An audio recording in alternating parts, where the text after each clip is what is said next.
Una giornata importante, si inaugura il nuovo compartimento della Polizia Postale, segno di novità, di innovazione, di modernità, accanto a un gesto così importante che è quello di dedicare una targa all'ispettore della CIT e a tutti quelli della Polizia di Stato,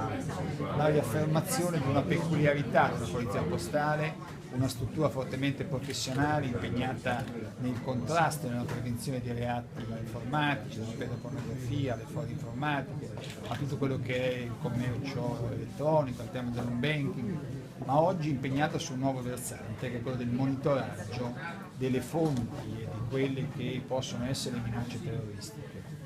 Pochi uomini ma molta tecnologia,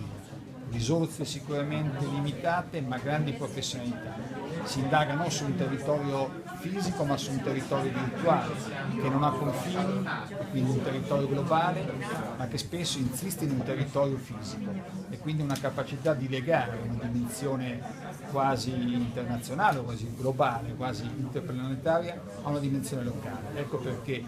un territorio, una struttura come questa moderna è un modo per rispondere alle esigenze degli operatori, dandogli maggiore dignità, un luogo professionalmente adeguato, ma rispondere al cittadino, quindi un luogo dove il cittadino si può rivolgere con fiducia, con tranquillità, con serenità, perché troverà operatori preparati, operatori molto attenti ai bisogni della gente, profondamente umani, in grado di interpretare i bisogni che sono oggi bisogni di libertà, di sicurezza e di democrazia.